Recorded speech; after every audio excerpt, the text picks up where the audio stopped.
আপনারা হয়তো এইসব ইমেজগুলো লক্ষ্য করেছেন সোশ্যাল মিডিয়ায় প্রচুর পরিমাণে ভাইরাল হচ্ছে। তাই এই সমস্ত ইমেজগুলো নিজের ফোন দিয়ে কীভাবে এডিটিং করবেন তাই এই ভিডিওর মাধ্যমে বিস্তারিত জানবো। তাই ভিডিওটি অবশ্যই শেষ পর্যন্ত দেখবেন। আর যদি আমার চ্যানেলে নতুন হয়ে থাকেন তাহলে অবশ্যই চ্যানেলটি সাবস্ক্রাইব করবেন, তার পাশে বেল আইকন প্রেস করে দেবেন। চলুন আজকে ভিডিওটি স্টার্ট করা যাক। এই অ্যাপসটির লিঙ্ক ডেসক্রিপশনে প্রোভাইড করা আছে, সিম্পলি ডাউনলোড করে নেবেন। ডাউনলোড করার পর এরকম কিছু ইন্টারফেস আসবে। ইন্টারফেস আসার পর সিম্পলি টেক্সট ওপর ডবল টাচ করবেন। ডবল টাচ করার পর এখানে আপনারা নিজেদের নামটি এখানে লিখবেন বা বন্ধুদের নামটি এখানে লিখবেন। সিম্পলি আমি এখানে আমার একটি নাম লিখছি পছন্দের মতো। নামটি লেখার পর এতে সিম্পলি বড় করে দেবেন একটু, তারপর চলে যাবেন এতে, তারপরে ফন্টে যাওয়ার পর মাই ফন্টে যাবেন।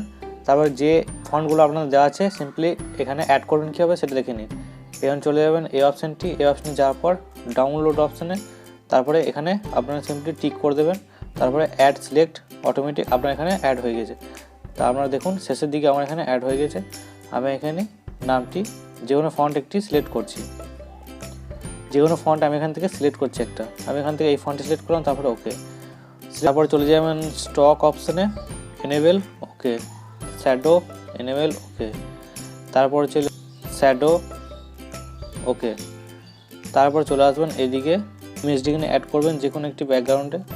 আমি এখানে যে কোনো ব্যাকগ্রাউন্ড ইমেজ এখানে অ্যাড করছি, সিম্পলি এটাই অ্যাড করছি, ওকে। তারপর এটি এনেবেল করে দেবেন, তবে এখানে অ্যাডজাস্ট করতে পারেন কম বেশি, ওকে। তারপর চলে আসবেন এই অপশানটি এইটায়, তারপরে এখানে এটি সিলেক্ট করবেন, ছোটো করে একটা অ্যাডজাস্ট করে নেবেন, ওকে। তারপরে অপাসিটিটা একটু কম করে নেবেন। আমি এখানে অপাসিটি কম করে নিচ্ছি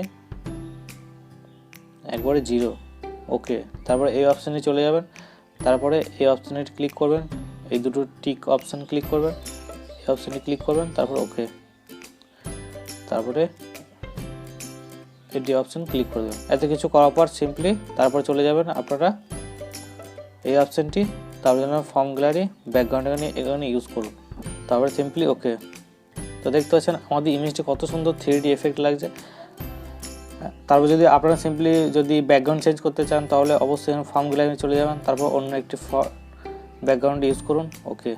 দেখতে পাচ্ছেন কত সুন্দর ইউজ হচ্ছে।